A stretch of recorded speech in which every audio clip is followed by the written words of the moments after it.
अस्सलाम वालेकुम रहमतुल्लाहि व बरकातुहू। नाज़रीन इकराम, एक बहुत ही बड़ी खबर इस वक्त आ चुकी है। जनाब इंजीनियर मोहम्मद अली मिर्ज़ा पर इस वक्त कातिलाना हमला हो गया है। नाज़रीन इकराम, जहलमी एकेडमी फोटो सेशन के दौरान इंजीनियर मोहम्मद अली मिर्ज़ा पर कातिलाना हमला, और जनाब उस हमले करने वाले का ताल्लुक एबटाबाद से है।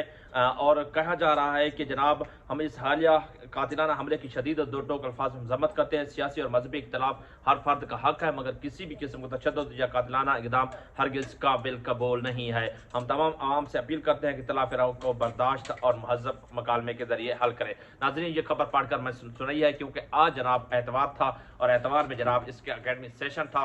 वहाँ पर जनाब इंजीनियर मोहम्मद अली मिर्ज़ा जो है ना, वहाँ पर अपना जो है ना अकेडमी सेशन कर रहे थे। अकेडमी सेशन में एबटाबाद से ताल्लुक़ रखने वाले जो शख्स थे, बताया ये जा रहा है कि उसका हालिया ताल्लुक़ तहरीक लब्बैक से था।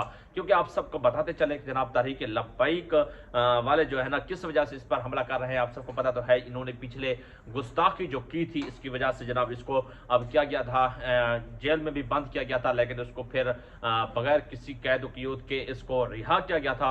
अब नाज़रीन इकराम, बड़ी खबर इस वक्त ये आई है कि इंजीनियर मोहम्मद अली मिर्ज़ा पर दौरान अपनी एकेडमी सेशन के दौरान इस पर कातिलाना हमला किया गया है। ये पहला नहीं, दूसरा नहीं, तीसरा नहीं, चौथा नहीं, बल्कि पांचवी बार जनाब इस पर कातिलाना हमला हुआ है, और हमला करने वाले का ताल्लुक तहरीक लब्बैक से बताया जा रहा है।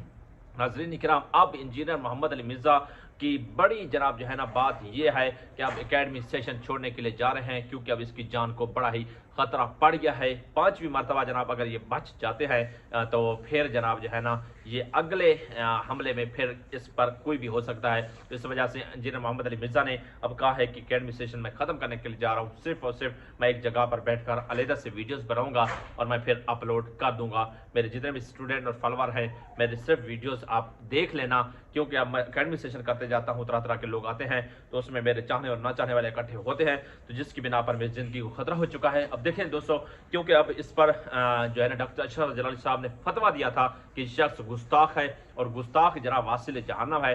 गुस्ताख रसूल की एक सज़ा सरतन से जुदा उन्होंने ये बात की थी, और जिसकी बिना पर जनाब इसको फिर जेल में भी रखा गया था, और जेल में इतने 3 महीने गुजारने के बाद, 4 महीने गुजारने के बाद तो फिर जनाब ये जेल से फिर वापसी आया। वापसी होने के बाद अब फिर जनाब जो है ना इस पर कातिलाना हमला हो गया है। अब ये बंदा बेचारा बहुत ज़्यादा जनाब जो है ना ये खतरे की ज़िंदगी गुजार रहा है, क्योंकि जनाब जिसने इतनी बड़ी गुस्ताखी कर दी है वो बेचारा भी नहीं हो सकता, बल्कि जनाब हम उसको गुस्ताखी रसूल ही कहेंगे, क्योंकि इसने तौबा नहीं की। अब आज भी तौबा करे, सबके सामने माफ़ी मांगे और कहे कि मैंने जो भी गुनाह किया है, खता की है, गुस्ताखी की है, तो मैं तमाम लोगों के सामने माफ़ी मांगता हूँ, तो फिर इसका कोई ना कोई हल निकल सकता है। तो दोस्तों, ये एक आज की अभी रिलेटेड और ताज़ा न्यूज़ थी, मैंने आप तक पहुंचाई है। वीडियो अच्छे लगे लाजमी तौर पर चैनल को लाइक और सब्सक्राइब करना बिल्कुल ना भूलिएगा। अपने बेस पर मोहम्मद को दीजिए इजाज़त, फिर मिलेंगे किसी वीडियो के साथ। अल्लाह के बाद।